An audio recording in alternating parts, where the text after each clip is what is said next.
What up, everybody? Welcome to Legacy TV and the Convo podcast.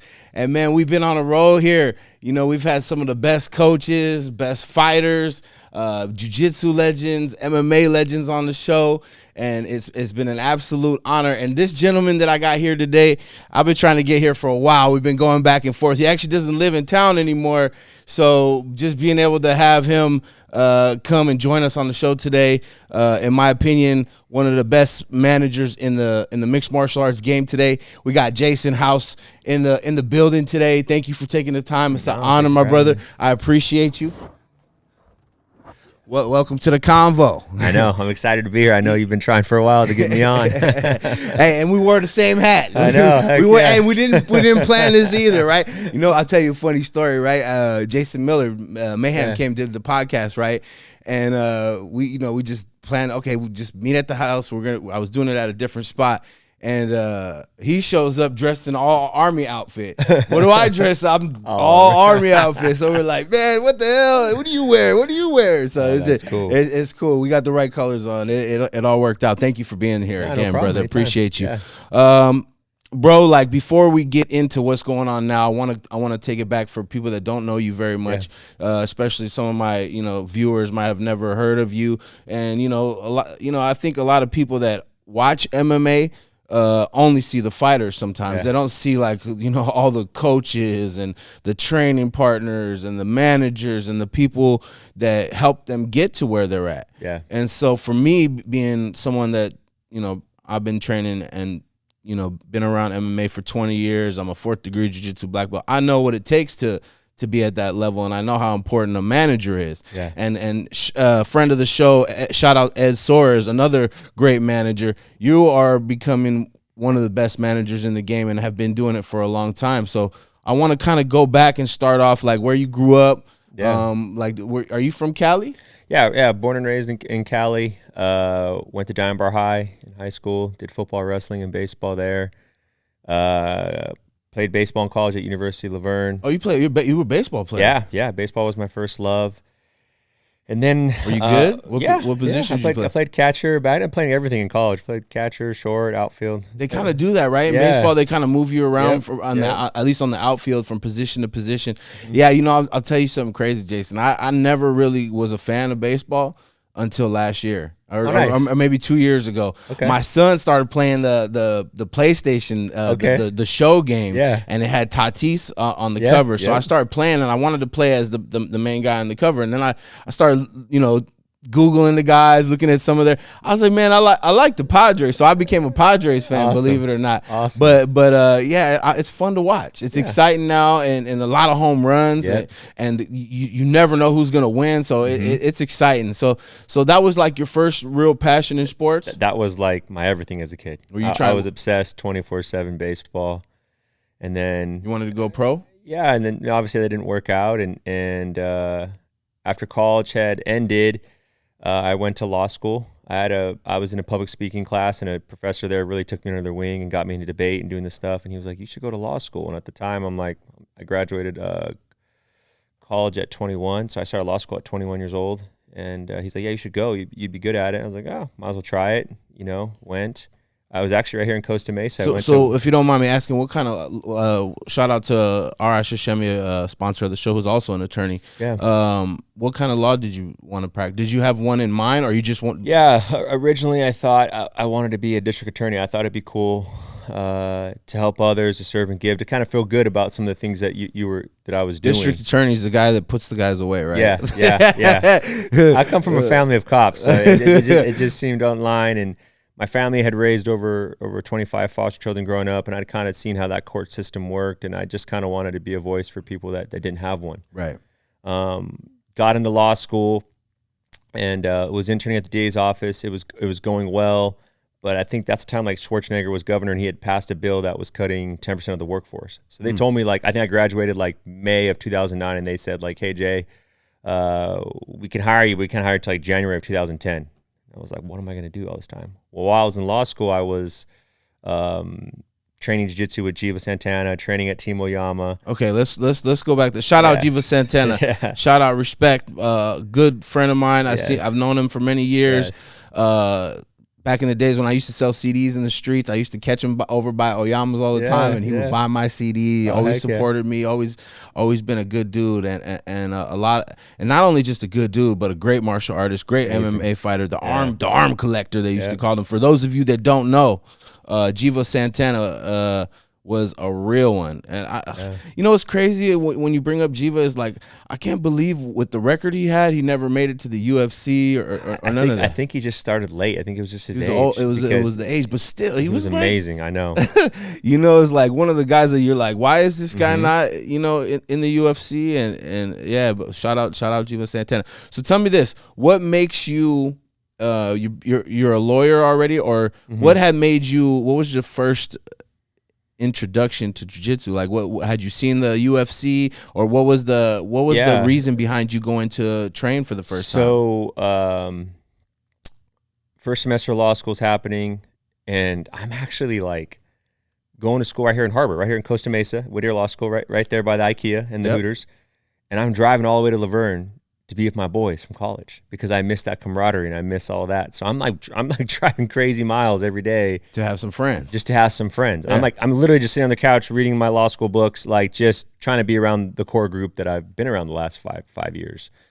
And one of my friends who played second base for us in college was like, hey man, one Saturday, it was like end of December, like December 29th or something. It was like, hey, come over, we're gonna watch some fights. I'm like, oh, what fights? Is it boxing? He's like, no, we're gonna watch some fights. Some UFC, and I was like, nah, okay, whatever I got to do, I'm gonna go over there. So I go over there, and it's Chuck versus Tito. Oh, okay. And so that's a good fight to start watching from. So I get into this, and I start seeing all the wrestling aspect, and I'd wrestled in high school, and so I ended up just like that next week. I started training at I first started training Muay Thai at a church in La Puente, under a gentleman that passed away, a coach over there that was teaching at a church. It was really cool. I'm blanking out on his name, but he had a real good impact on the community. And then I did, because that's all I knew. I just Googled it when I was in Diamond Bar, and now it came up like, oh, Muay Thai. Okay, I walk into that. Right. And then it's getting kind of hard going from school to school. So I Googled what's close by Whittier Law School, and that's when Team Oyama came up. Yeah. I show up there. They were super cool. I was like, yo, I don't have much money. I'm serving tables at Outback Steakhouse. They're like, hey, give us like, I don't know, $50 a month, and you can take the morning classes. Jiva was there, and that was it. Man, he's like my dad now. Like he just took me under his wing. This is the original Team Oyama, the one No Limits one. No Limits. Yeah, I remember that one. That play, for those of you that don't know, that was like the biggest MMA gym I have ever seen in my life. Can you imagine? I'm at a basement at a church in La Puente learning Muay Thai from a very good instructor. I think he trained Malapet. Like, God, I think his name was John. What was his name? Oh, it's gonna kill me. He was amazing. If we remember, we'll put it in the description. Yeah.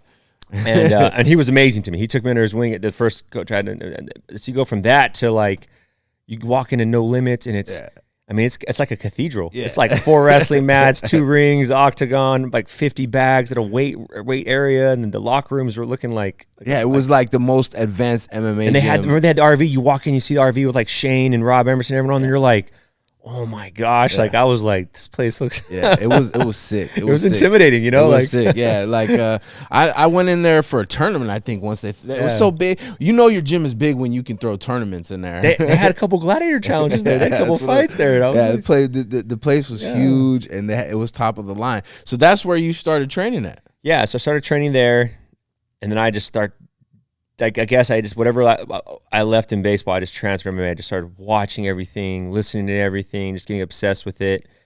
And I know how you feel. Jiva introduced me to Colin. Colin went to law school. Colin's attorney. None of people know this, but Colin. Yeah, I didn't know that. Yeah. So we kind of connected on that front, and Colin and Jiva are becoming like my MMA parents, what do I always say. Like they really took me under their wing.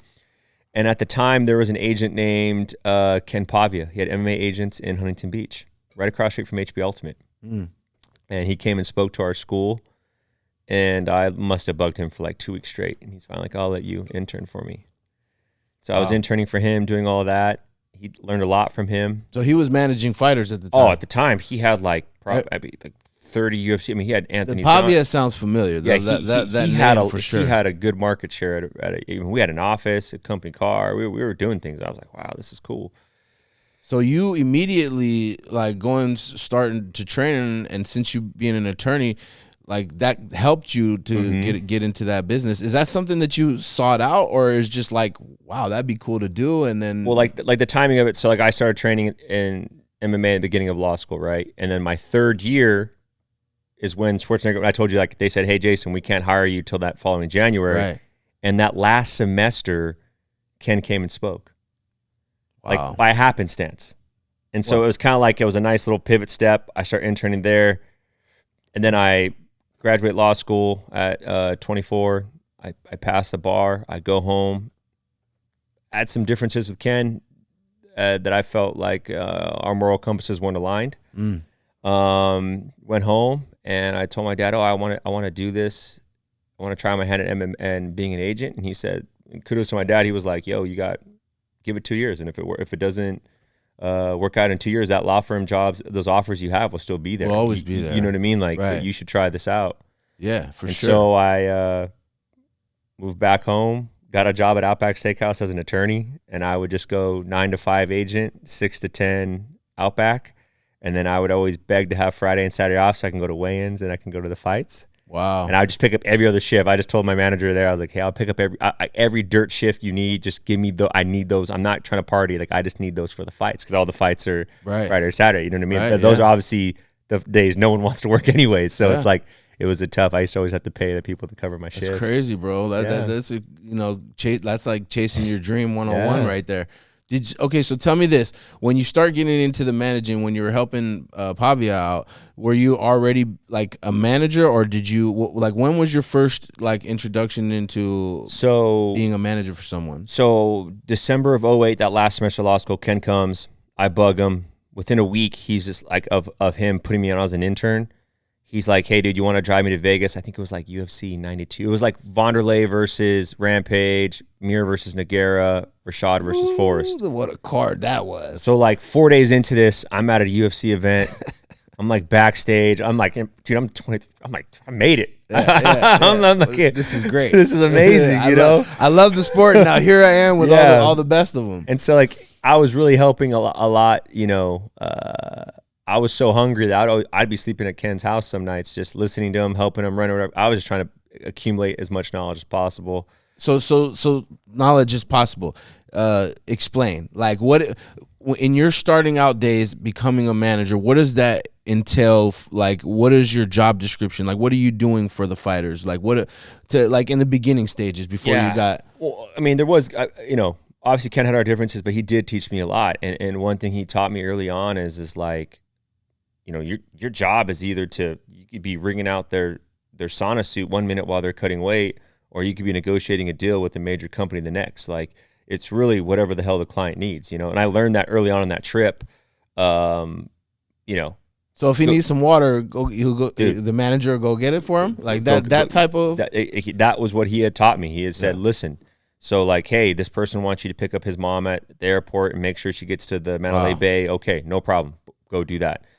Hey, I actually, it's funny, the first event was that UFC event. I think it was Brad Blackburn. He was from Northwest. He was on the card.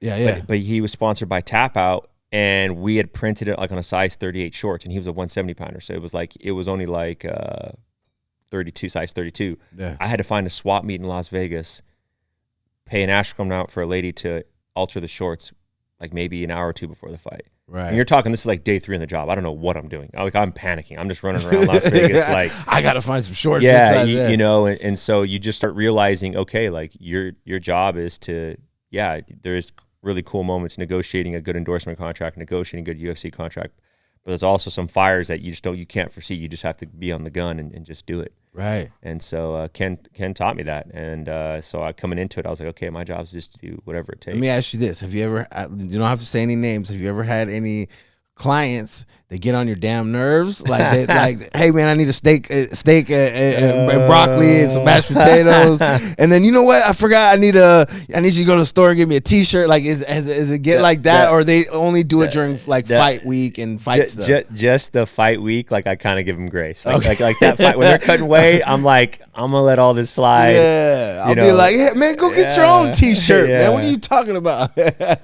You know, but I mean, I built a really good bond of our athletes, and And I understand the play. I understand the nerves, you know, that go into it. Like I used to joke with Bobby because I feel like Bobby Green, we used to, like, Bobby, I feel like every fight week you got to kind of like pick a bone with me just to kind of get some of those nerves out. Like, can we just get this over with? You know what I mean? Tell me some of your, you know. I would imagine he would be a fun one to manage. Oh, yeah, he's a fan favorite, man. Bobby's the best. Like, I owe him so much. Like, I want to get to Bobby a little bit later because we're still like kind of going through you. Okay, so you start going to the fights, you start becoming a manager. Yeah. And this is one of the things that I appreciate about you. I feel like a lot of people that are involved in like MMA media and sometimes some managers and things like that, they don't actually, you know, they're not a part of the sport. They don't train. They just have like a money investment. Yeah. But I noticed, like you say right from the beginning, you were already training. Yeah. And to me, someone that trains and is involved in the sport, as far as, I'm not saying you have to go out there and fight or, you know, but at least you know the sport. You know what that fighter is going to feel like when after a training session and all that. So in your time when you're going through all this stage, there was no goal for you to fight yourself, or did you compete at all in jiu-jitsu or any of that stuff? I actually fought at a gladiator challenge in 2012. Just kind of do what you said, like just to kind of go through it, and go see through what selling it the feels tickets, go through the weight cut, do everything. It was a great experience. I won. It was fun. You know what I mean? Yeah. And it definitely taught me a lot. You know, it showed me the different side of it, right?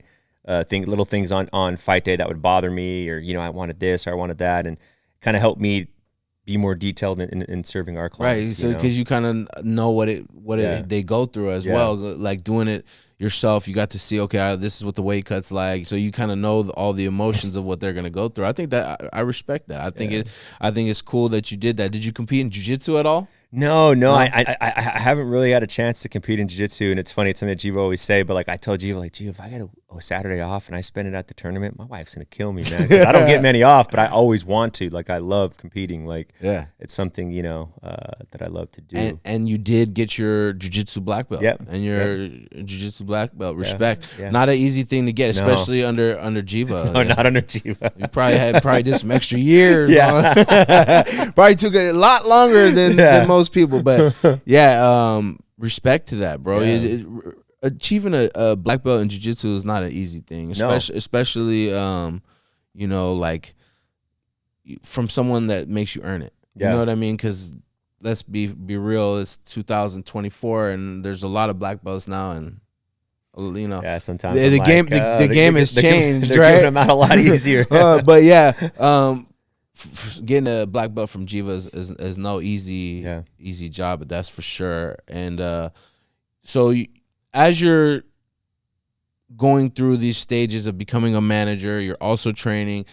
Are you training with your fighters as well? Just training with them, just jumping in with them, and just trying to learn and bond with them. I felt like that was a good way for me to click with them, was to get on the mats and take my licks. I felt like that was the best, because I was young, right? I finished law school at 24 years old. I'm a baby. Yeah. My first client was LeBron Wilson. I think he was mid-30s when I started working with him. I'm a kid to him. You know what I mean? Yeah. He's probably forgotten more life than I know at that point in time, right? And, you know, I'm always forever grateful for him giving me a shot, because he really changed my life. I mean, you know, you take care of one and he goes and tells 4 other guys that, hey, Jason's a real one. You know, he really did a lot for me, and he really helped, you know, get me the Bobby Greens and the Ruben Durans and those guys that really. So now tell me how this starts to go for you. So you start with LeBron, was his name? So I had left Ken. Ken ended up getting banned by the UFC. I don't want to go down and make this about Ken, but he ended up getting, like, some of the things I was concerned about ended up catching up with him. Right. So I left. I go on my own. I'm at my brother's Little League game, and about 2 days before this Little League game, my coach from college said, hey, you trying to manage fighters? He's like, yeah. He's like, my college roommate is a fighter. I was like, cool. We both went to the same college. LeBron played football where I played baseball, Laverne. So LeBron's like, you know what? I don't have a manager. You can be my guy. Like, thank you. I need a fight. I'm like, okay, I have no idea how to do this. So check this out. This is crazy. I'm at my brother's Little League game, and I'm sitting there next to my dad, and I'm like, man, I really need to get my guy a fight. I'm emailing these guys, and these guys are like, who the hell is this kid? Who is this guy? The guy behind me at my brother's Little League game goes, you need a fight? I was like, yeah, I do. He goes, I work for King of the Cage. Oh, wow. He was like, I can get you a fight. I was like, bro, if you can get me a fight. He's like, it's not going to pay much. I'm like, dude, I just need a fight. I just need to go to LeBron with something, just an offer. Like, look, I did something for you. He goes, cool. He makes a phone call. He goes, hey, man, I got you a fight in Cortez, Colorado. It's 11 hours drive from here. $300 a show, $200 to win. But you guys hear that? $300 to show, $200 to win. Go ahead. So I'm like, to me, you might have been $3 million when you called me. You offered this to me. You were excited. I call LeBron. He's like, bro, let's do it because the matchup was good. I drive LeBron all the way to freaking Cortez, Colorado. Which is probably $500 gas right there. Yeah, dude, I didn't think we fight in a high school gymnasium for a King of the Cage. Tim Means was on the card, a couple other UFC guys. It was crazy. Dirty Bird. Yeah, and LeBron wins. I'm so excited. I felt like I'm so excited. I'm like, oh, this is my calling. I did it. I booked a fight. The guy won. We go straight to the after party. I forgot to get the check. The promoter called me. He's like, hey, Jason, you want to come get LeBron's check? I'm like, yeah. Ricky, move. I might want to go do that. I think my commission was like $50, $100 on that fight. But it like everything I needed to know, I learned in that. Like as far as like this is it. Like this feeling, I want to do this the rest of my life. And you just had made a relationship with King of the Cage. Yeah. Shout out King of the Cage. One of the. Go ahead. Let's say Terry Trebilcock was just on Jackson, and I just messaged Terry. It's so funny you remember those. I was at 24 Hour listening to the podcast, and I sent a message. Hey Terry, I don't think I ever got a chance to thank you. Yeah. But if you didn't come do events in SoCal and in this neck of the woods, and you didn't put these things on, I wouldn't have had the Bobby Greens, Ruben Durans, LeBron Wilson. Like, thank you. Yeah, absolutely. And he goes, no, man, I appreciate that. And I was like, nah, man, you don't realize you achieving your dream helped me achieve mine. Yeah, I mean, I watched that podcast as well. Yeah. And shout out Jackson podcast. Dude, Bear and Rampage are doing a great job. I was like, when I started doing it, I hadn't seen that podcast yet. Yeah. And I was like, man, there's like the Ariel Hawanis and stuff like that, but there's no like good MMA podcast like where they bring on the fighters. And so like seeing them do that, and then watching that King of the Cage episode is just all the memories of going to the shows and stuff, and like a lot of the big name guys that you guys see, like especially the OGs came through King of the Cage, all of them. And so that right there puts you in touch with them, and was a great way for you to kind of start your career. It was huge. It's God, man. God put that guy right behind you. I always say, like, I'm really like, yeah. What are the odds? You know what I mean? That there's an MMA promoter behind you at a little league game in Diamond Bar. The odds are God. I keep telling people this. I was talking to one of my friends, is like, you speak things into existence, and if you're living right, you're a good person, you're a good human being, you got good intentions. When you speak positive things and what you want out of life, God puts those people in your path to help you get to where you need to go. I've had it happen for me in many situations in my life. So that's another sign right there of God in your life, and that's amazing to see, like how He connected everything for you and to make it work. So now you start working with the King of the Cage. Now tell me, like, what's your first big fighter? Where's the point where you feel like in your career you got the first big name that was like a game changer for you? So this is May 2009, that first year, that first King of the Cage fight I booked. I graduated law school in May of 2009. I take the bar end of July. They let me know in November that I passed. So during that 2009, 2010, 11, I signed Bobby Green and Ruben Duran. You signed him at that long ago? When I tell you, like, Bobby and Ruben, like, they rode with me early. Damn. Like, we were the same age, kids from, they're from Redlands, San Bernardino. Like, they rode with me. Like, I owe them everything. Crazy, bro. And so 010 comes, I'm emailing the UFC. They're just ignoring everything. I'm not getting any response. I'm emailing the UFC every Monday on Bobby Green and Ruben Duran. And I think these two were like, I thought I hit the lottery. Yeah. I was like, oh, man, I got these two kids from the IE. We're going to do it right now. And so Ruben's last fight was like August 2010. And Ruben was training at Equinox in Hollywood. So he meets this guy that's in the entertainment industry. And he makes this badass highlight video. Badass. I mean, it's one of the dopest. To this day, I think it's the dopest highlight video. It has a couple of 100,000 views. It's like it's people love it. Yeah. And he's like, hey, this may help Ruben. I'm like, dude, this is amazing. So I sent it to Sean at the UFC. And now we're like February of 2011. Sean Shelby? Yeah, so we're at February of 2011. So this is August, all the way to February, no response, every Monday. And remember, I said 2 years I'd give it. May of 2011 would have been 2 years from my graduated law school. So I'd given it 2 years at that point. I don't have a UFC fighter. So I'm at February. We're getting close to the finish line here of like, yo, God, like what's going on? Friends are working in law firms in Newport, driving Beamers, living in their nice condos. I'm still at mom and dad's house. We need to get this party rolling. Yep. Sean hits me and goes, hey, what's Ruben Duran doing? Brother, like a dork. I'm like, it might have been like 21 seconds after he sent email. I was like, waiting for your phone call, sir. And I hit send. But then I didn't ask, like, why? Do you have an opening? Nothing. So then I wait, like, it seemed like forever, hours. And those waits, like in moments like that, are the longest. I'm like, right? what did that mean? What did he mean? You know, like, I'm like, please, what did he mean?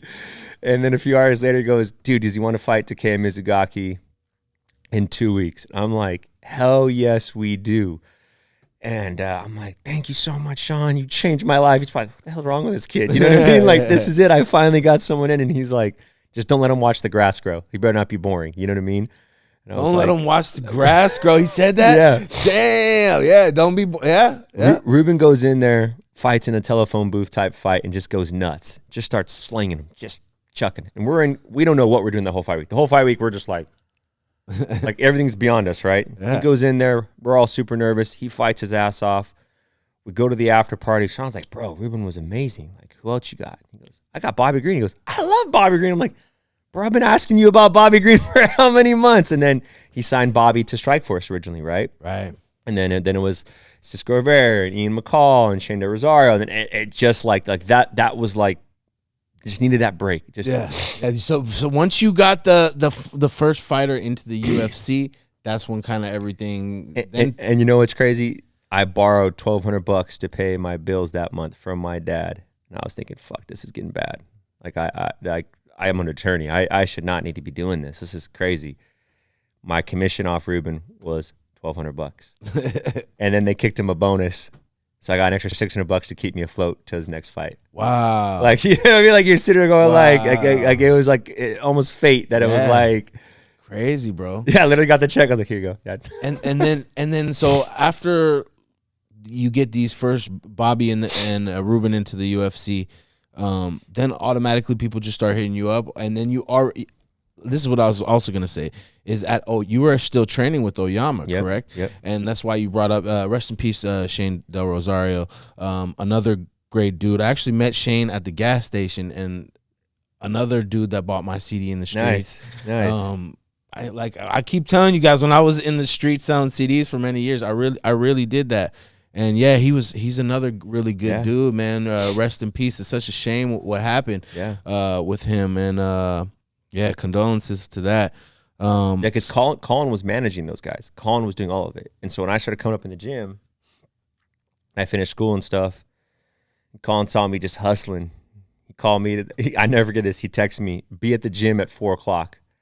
I had to show up to the gym. At the time, they were in the little ninja studio. When they moved from No Limits, they're moving into the one they're now. Yeah. He took me into like the janitor closet. No lie.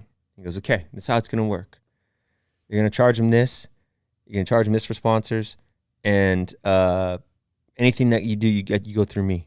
You got it? I was like, who? But I didn't know what he was talking about. He's like, so yeah, you're going to manage the guys. I'm like, all the guys? I'm like, yeah. He said, if you have any issues with promoters, you tell me and I'll fucking take care of it.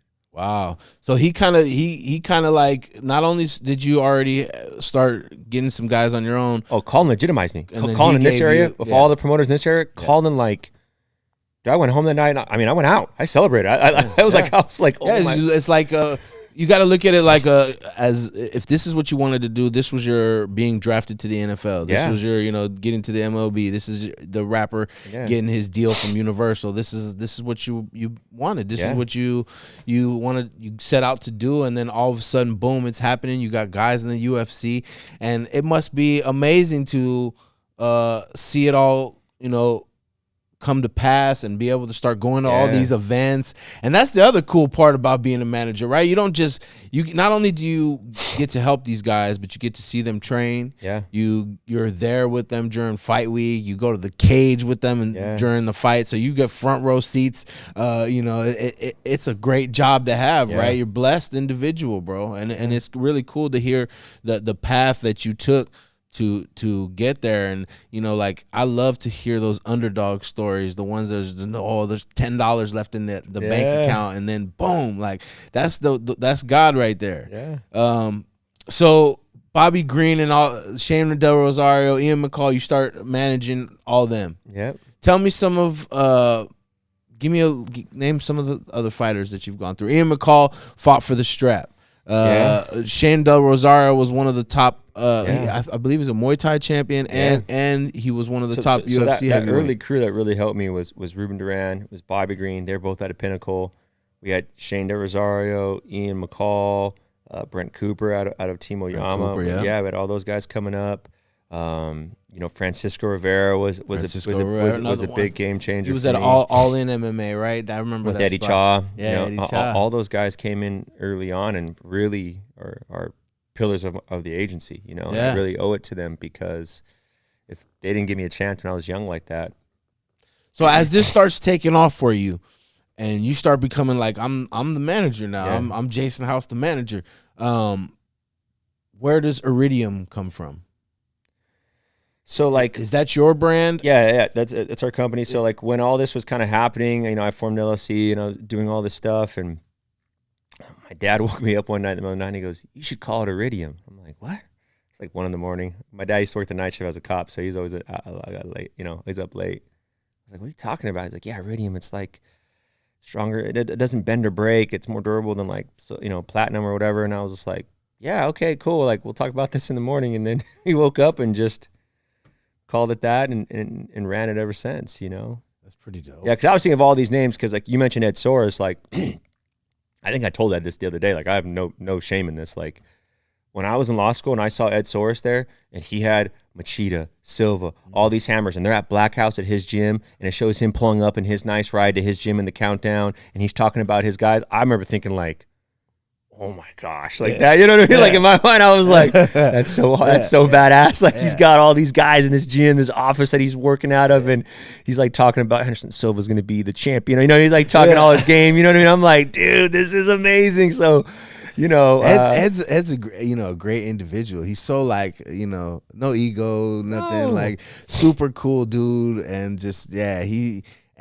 he cheers for other people. Yeah. And I love that about Ed. Ed is someone that, like, he is always happy for others. I've learned that. Like, when I've had success, he's hit me up like, "Hey, man, I'm really happy for you." And I'm like, "Ed, bro, I grew up watching you. Those countdowns back in the day, I used to watch those things like, damn." He's got Poetan right now, right? Yeah, you know what I mean? But he's got the best guy. He's managing like the best guy. He was like that first one that was on the count. That first man you saw on the count, you're like, oh my gosh, That's the manager right there. Yeah, and he'd be there walking with Anderson, looking all like, damn, he's got some of the hardest fighters in the world.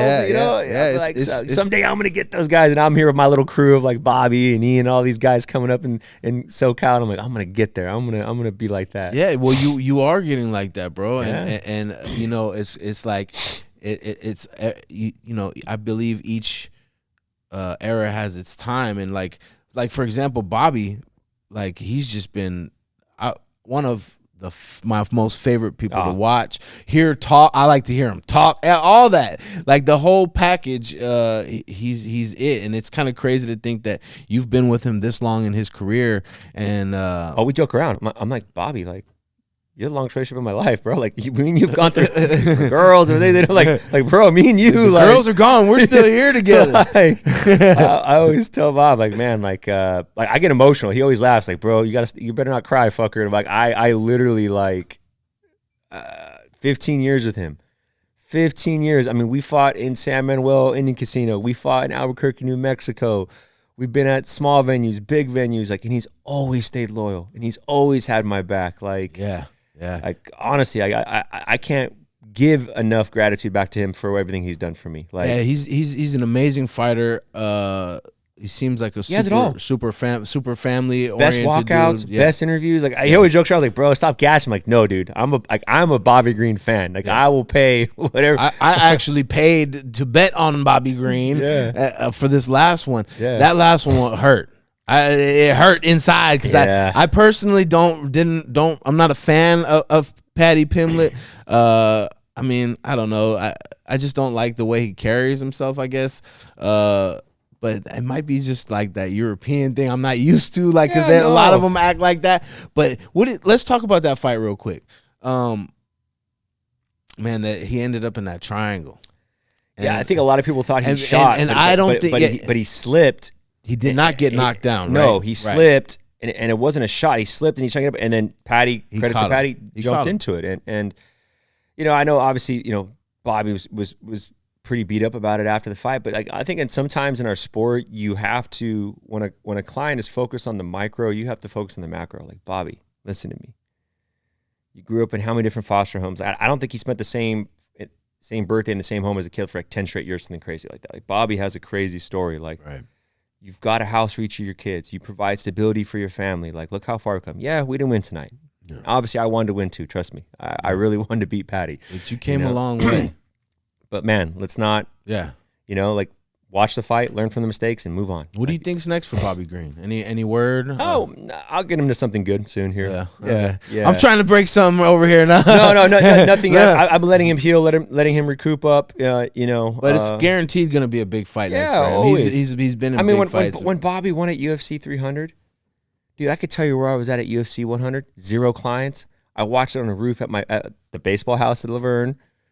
Like, damn, when Dan Henderson knocked out baseball, all those crazy fights, And I remember UFC 200 where I was in, I think, was it South Dakota when Smoka fought Ben Wynn, and I was at a Buffalo Wild Wings, 0 clients on the card, and then for UFC 300, you get Bobby Green, your longest reigning guy. I mean, how cool it was to see him make that walk. I was like, I can imagine, bro. And Bobby was like, bro, like, why are you so?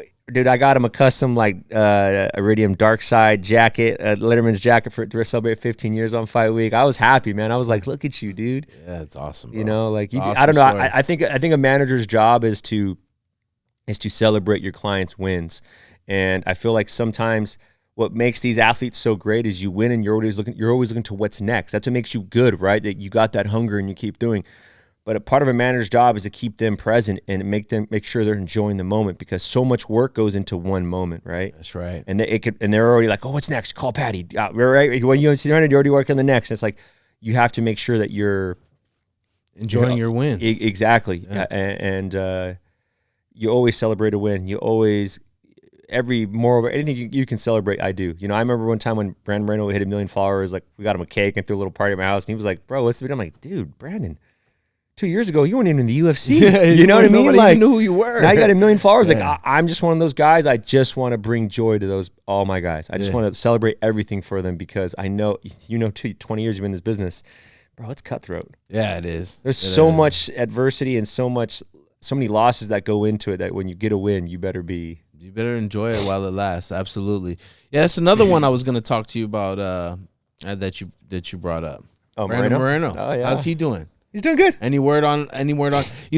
Brandon is like, man, I remember when he won the championship, how the dynamic in the gym changed the next day. People were coming to jiu-jitsu class like they hadn't come before, and like just the effect that he had in Mexico, and I think like him in particular is a big reason why MMA is exploding over there. Yep. And speak on Brandon a little bit if you can, and any update on Brandon Moreno. I mean, people always say, like, don't meet your heroes, let you down, but I think Brandon's one he is as advertised, and he's very special to me and to a lot of people. I love him. I'm grateful that Cheeto called me one day and kind of linked us up together.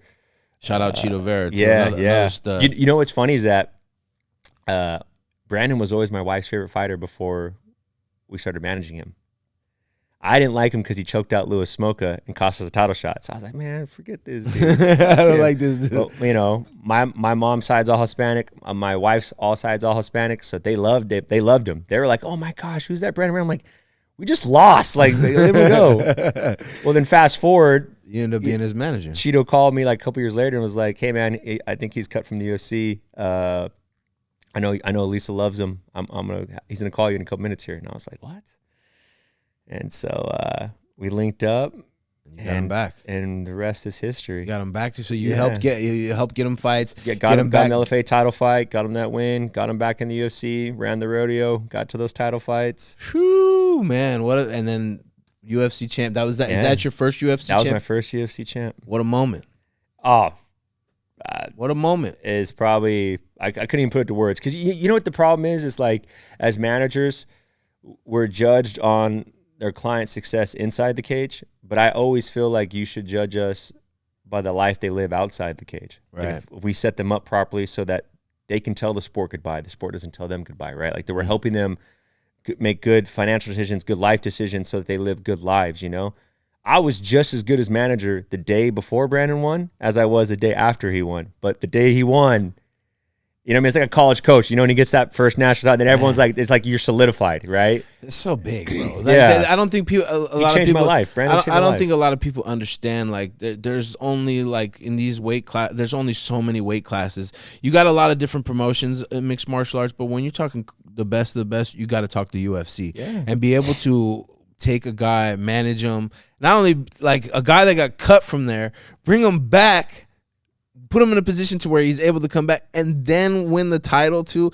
And then this being your first, fighter that you manage and you bring him to a UFC, that's like a notch on, that's like a feather in your cap right there. It's amazing. Yeah. I mean, and Brandon's such a class act. Like, he actually brought me that belt maybe about 2 or 3 months ago to the office and gave it to me. Wow. Respect. I literally was like at a loss. Like, I love Brandon. I mean, we're family. I love him. I love his wife. I'm godparent to his daughters. Like, he is the epitome of what a person should be. Like, I cannot say enough good things about Brandon Moreno. Like, well, brother, you're part of the journey. Yeah. I think the fighter also realizes that, if they don't have people like you in their corner, you can't do all these things by yourself. There's nothing you want that's valuable you can do on your own. You're going to need somebody in your corner. You're going to need somebody to help you. So I think him realizing, what you've done for him, him bringing you the belt just shows the respect and the love and the appreciation for what you do to help make this possible. Because it's not just the fighter, it's the people around the fighter that make it possible for them to get in there and do what they do. Yeah, that night in Arizona was special. I'll never forget it. What a moment. Yeah. Like he was lights out. That I knew backstage watching him, I'm like, oh crap, like, we might do this tonight. Like, I could just see it in his eye. Like, oh man, he had this certain, I was talking about this recently. He had this certain swag with the stand up that I loved seeing. I was like, ooh, this is, I like the way he is in the stand up. And I want to say in the last fight that I watched, he kind of got away from that a little bit. If I'm not mistaken. We've talked a lot about it, and I think it's been a long few years, right? A lot of long camps, big fights, a lot of big fights, a lot of just fighting the same guy over and over and over. And I'm real excited to see November 2nd in Canada. We're taking Abazi in the main event, and Brandon's in the gym right now, and he's rejuvenated. He's this looking Albazi great. guy. I haven't seen too much of him. What do you think? Stylistically, what do you think? How do you think this fight plays out? I mean, I think Albazi is going to try to, use his grappling. I mean, I think a lot of fighters are going to with Brandon, right? Like, very few fighters can stand with Brandon. But I think we have a well-rounded game, and like I said, Brandon's looking amazing in the gym right now. Like, the fun we're having in there, the camaraderie, the energy. Man, I'm excited. And so he's the main event. So if he gets back in this fight and gets a win here, gets a dub, hopefully something spectacular. Yeah. I know you guys are always looking for that, and that's the way he fights anyway. Do you think he gets right back in the mix for a title shot again? Yeah, I definitely think he'll be right there. Yeah, I think so too. I think he deserves. I think he's one of the best fighters in the division. That's cool. That's Brandon. Now let me ask you this. There's another individual that I don't know if they train together, but I see you in pictures with him a lot. And recently he's made you know, a lot of news, and I got to bring him up because I had not too long ago had Paul Herrera on my show, who was the head coach of Brian T City. Shout out Paul Herrera and T City, dude. Diego Lopes. Now let me ask you this, because I kept saying Diego Lopes, and all my homies and my friends were laughing at me. Man, that's not his name. It's Lopes. I said no, it's not, because Mexicans don't say it like that. Yeah. Brazilians don't say it. So I'm like arguing. It's Lopes. I'm gonna call him Diego Lopes, but it's Lopez, right? Yeah, but he's just the Brazilian version, and that's why it's spelled that way, right? Okay, so let's get that out the way. So how do you end up meeting them? Do Brandon and Lopez train together? Is that how this comes to? Brandon and Diego are actually pretty good friends. They've trained together quite a bit in the past. Actually, when Moreno did camp at Diego's gym when he fought in Mexico City because of the elevation, so they have a really good relationship. They're not on the same team, but they're close. They're definitely close. Like, you know, we've all spent holidays together. We've spent a lot of time together. You know, I met Diego in 2020, and he spent a lot of time, you know, living at my house with me. And so that's kind of like obviously my closeness to Brandon, because Brandon lives like a few blocks from me. We all just kind of formed this kind of stay close. Yeah. Like, now, Lopez, if I'm not mistaken, he lived in Mexico for 10 years? Yeah, so he's born and raised in Manaus in Brazil, and moved to Mexico like 10 years ago to kind of get his MMA career going. And it's crazy to me that he moved to like, you're from Brazil. This is like, when I heard the story, like, this is what I wanted to ask you, is like, you're from Brazil, right? Yeah. Like, that's the mecca of MMA, but then you moved to Mexico. Why? Like, did he ever tell you why he moved there? He got offered a job there to teach jiu-jitsu. Oh, okay. And was he a high level like jiu-jitsu? Oh yeah, like his dad's black belt, grandpa's a black belt, whole family, the whole family's black belt. Okay, see, I didn't know that. Yeah, and so the mom had kind of been like, hey, like, you need to either get a job or go to school. Like, this is doing, and he was kind of like, I'm gonna fight. And so he took the job offer in Mexico, and yeah, I mean, his journey is incredible. So he went to Mexico originally to start teaching jiu-jitsu. Yep. Okay, I didn't know that. Was he a black belt already when he went there? Yeah, I believe so. Yes. Wow. Okay, and then so when he gets to Mexico, he starts also training MMA. Yeah. So he had fought already in Brazil. Oh, okay. I think he started out like, it's fine. I think him and Brandon were both 3-2 to start the career. They didn't start off super hot. Right. You know, and he kind of really struggled in Mexico. The teaching gig didn't last long at that school. So him and Alessandro, I mean, they were homeless for a while. Like, one of the guys in our camp, Messi, actually would like sneak him into their house and like feed them, let him stay at the house. Like, his parents didn't even know. Like, it's crazy. Like, what they went through in Mexico to achieve their dream. You know, and now look at him, the guy. I honestly, like, I was so surprised, man, like to watch that fight. I mean, because I'm a fan of T City. You know, listen, who's not a fan of T City, right? T City's one of the best fighters of our generation. One of the best fighters to come out of SoCal. I watched all his fights. I respect in the cage. You know, all the respect in the world to his team and Paul Herrera and everyone over there. You know, Lopez he was just better. I think it was just our night, you know. But I mean, that's not to knock Ortega in the slightest. No, not at all. I mean, like, not at all. I mean, growing up in the LA Orange County scene in MMA, like, you know, you root for each other. I don't, you Absolutely. know what I mean? I don't.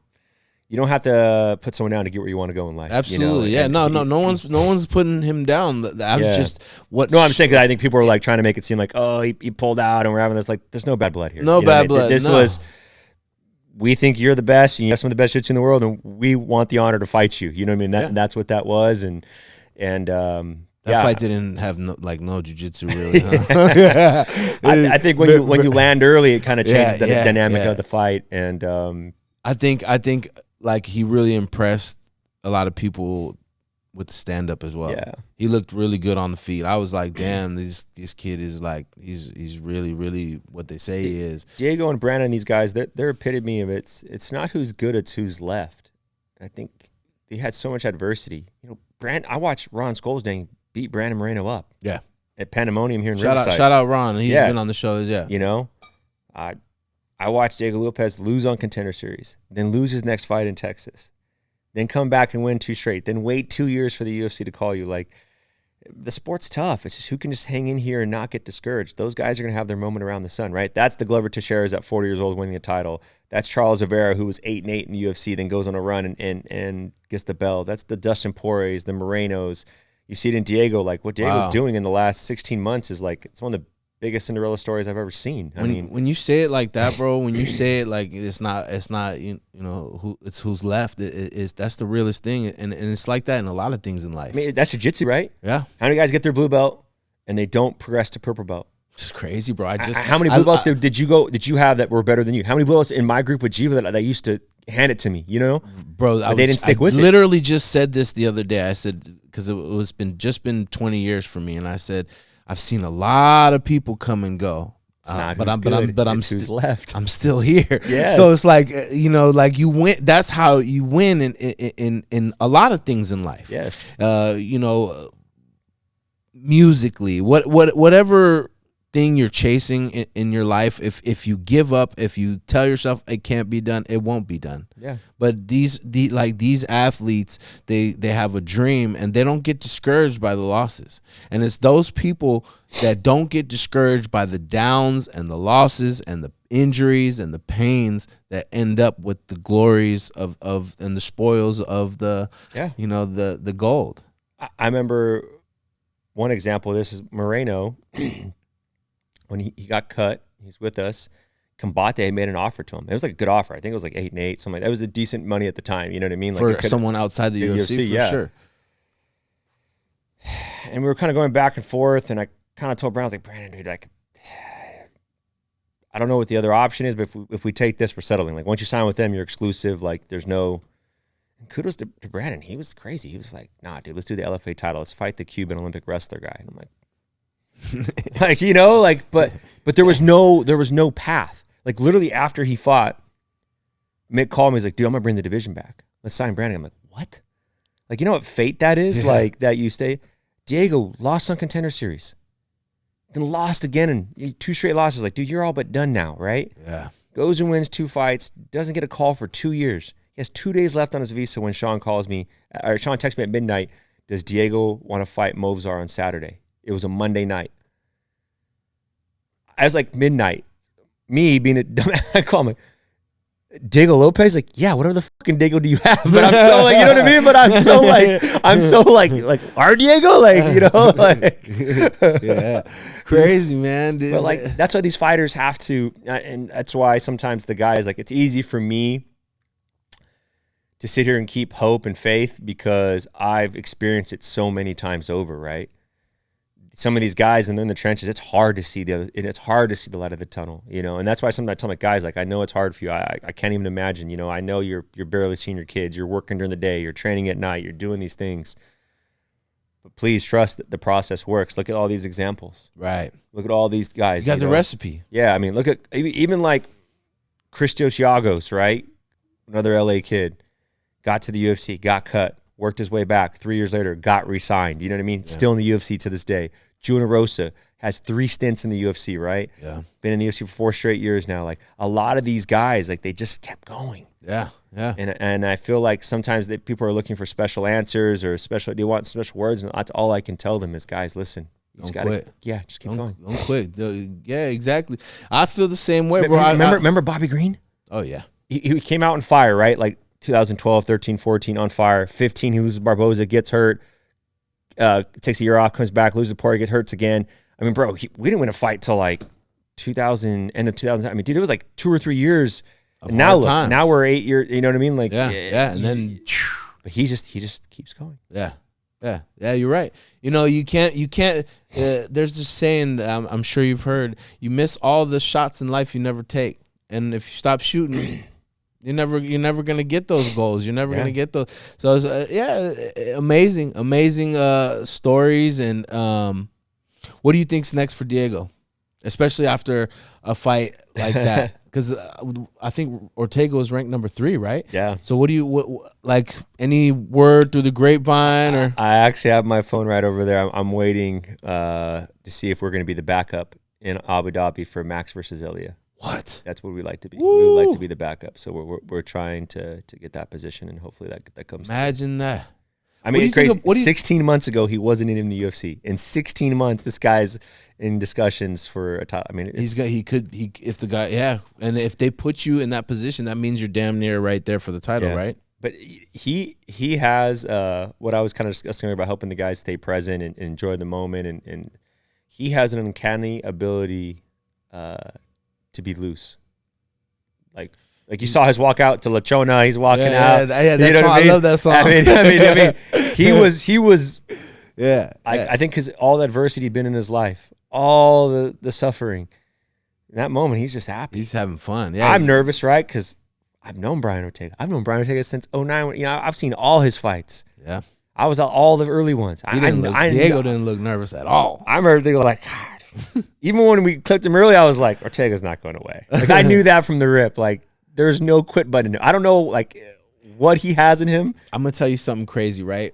I literally, it's like sometimes, you know, when you say something and it happens, I was just telling, well, he's not, we were watching the fight with a few of my friends. I was like, well, he's not going to knock Ortega. Ortega never gets knocked out.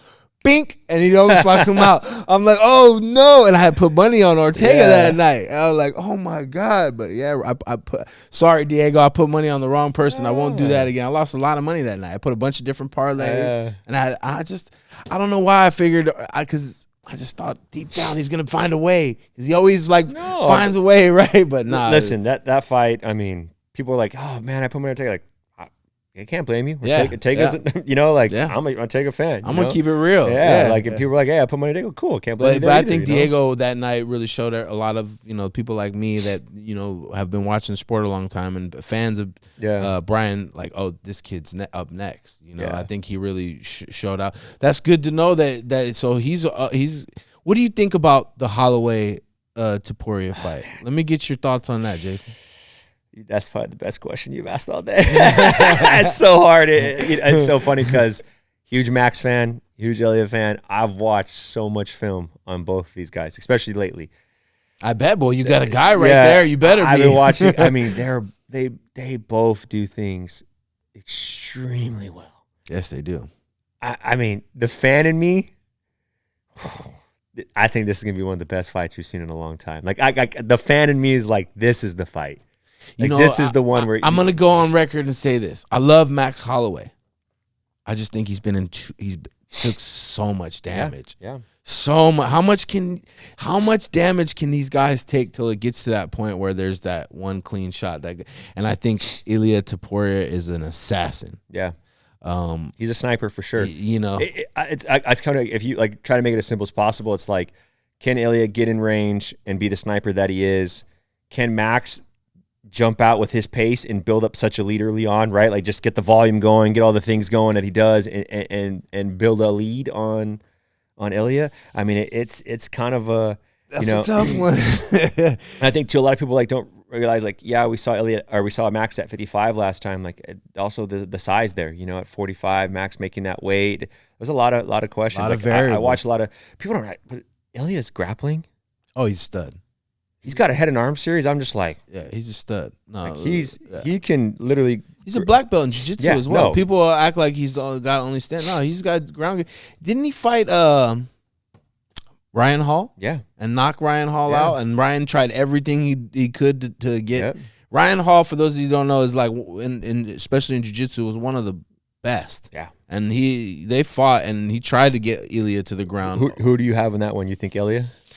I'm gonna go with Ilia. Yeah, I think he's just a new, young, hasn't took as much damage. I think that plays a part. It's kind of similar to like the Ortega Diego, right? Right. Like you got guys that have been in the top of the division for a long time now. And it takes these young studs to come and. So you're kind of seeing how that goes, Yeah, and it's not like it's just been happening. This has been happening in our sport. Yeah. Look at the Chuck Liddells and all the people that that they were tough. They were knocking everybody out, but then eventually it catches up to them. And I love Max Holloway, no disrespect in any way, but I just think he's had a lot of damage, bro. You got a lot of fights, and you're looking at a kid that doesn't look like he's had that much damage yet. And these recent fights he's been just out there killing it. Yeah. So, I would have to go with Topuria. That would be like ideally, in my opinion, Max would be a good fight too for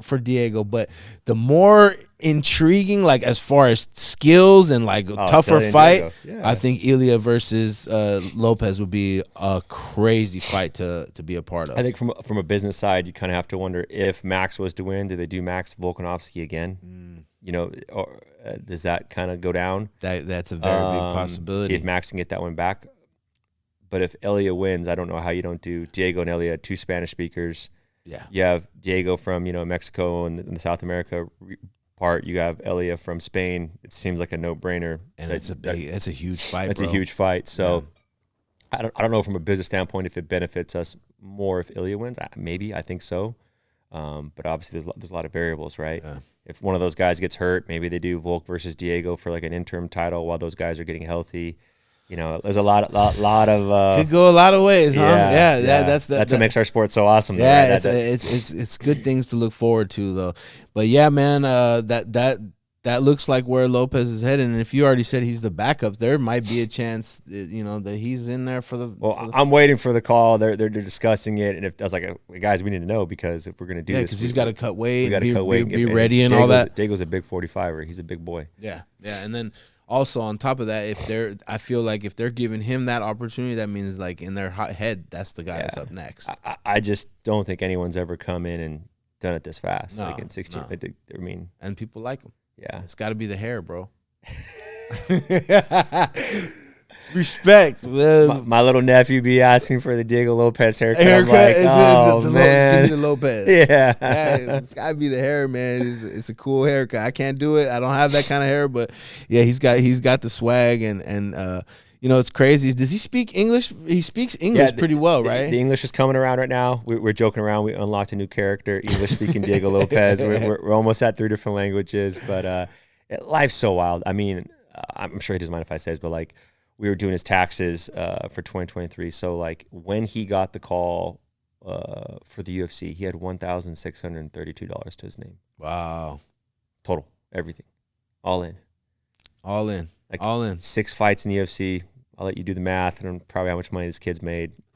So it's amazing. I can tell you it's over 7 figures. You know what I mean? Like it doesn't take anything is possible in life. It just goes to show you when you're at your lowest and you're running out, don't give up because you could be almost there. You know what's crazy? I recruited him through sliding into his DMs on Instagram, and I told him like the reason why I hit you up is like anyone that tats dream, believe, and make it happen on your chest in English, because the rest of your life, and you know this, like as someone that as a hustler, you're gonna have to look in the mirror every day. And you're going to know whether you really did what you wrote on your chest. Like that to me, I know some people laugh about it. And I'm like, no, guys, think about that. If you get that tatted, you'll know what that dream was. Yeah, absolutely. And he got that way before you know what I mean? Like, like you're good. Like, hey, dude, like there's no other way. I don't know if you guys can see, I got ambition tattooed here. And I think that's one of the same things. It's ambition. You put it out there, you're gonna know what your ambition was. You're gonna know, like, hey, like there's no stopping your dream if you're really about it. I think anyone that could put that on their chest, I'm like, okay. And that's why, like, you see how I go so hard on trying to get the best guests on my show. No, I appreciate you. I was like, I was just telling Jacob Marketer, I was like, boy, our boy's hustling. He always and I love it. I respect it. You know what I mean? Because I know what you're doing. I see the people you have, and I'm like, that's probably why. Because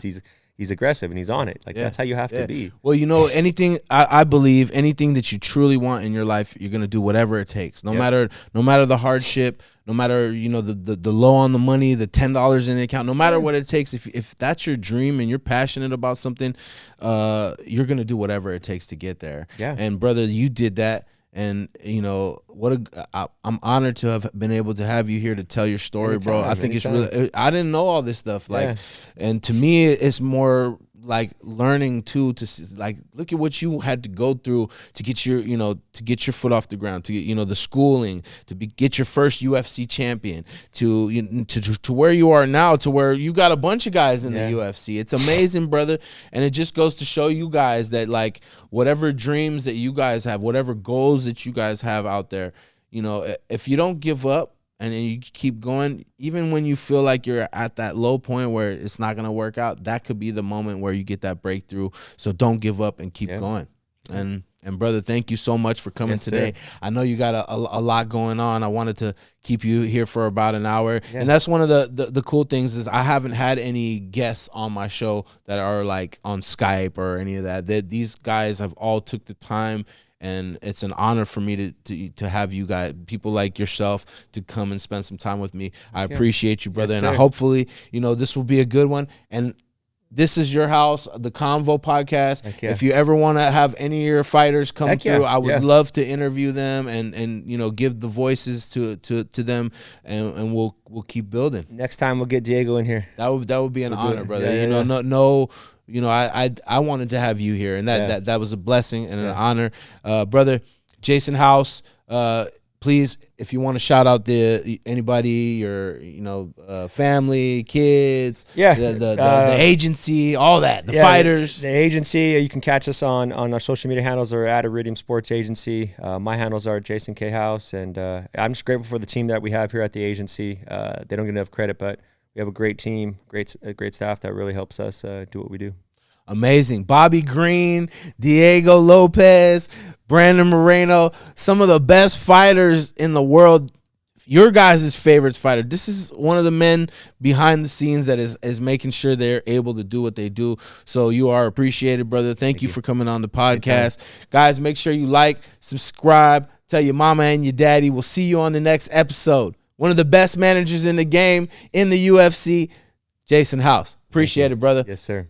Peace, guys. Hi, this is Arash Hashemi. For over 20 years, my practice has been dedicated to representing people accused of crimes. There's no criminal case we don't handle here. From a simple petty theft to serious charges such as murder, I have the knowledge and experience needed to help guide you through the court system. Here at my firm, we treat you like family. We listen to your story, help you understand your rights, guide you through every step of the court system, answer your questions, and make sure you know what you're facing so you can sleep easy at night. If you or if anybody you know needs an attorney, remember, better call Hash. What up, everybody? Quick second out of the podcast to shout out one of my sponsors. Man, after 20 years of jiu-jitsu and MMA, my body's messed up all the time. Shoulders, knees, back, neck, you name it. I only go to one place. They've been taking care of me for years, and they'll take care of you. Home of some of the best fighters in the world, best UFC fighters, best mixed martial arts fighters in the world. Kessler Wellness. Come check them out if you ever get injured. They're going to take care of you just like they take care of me. Come on in.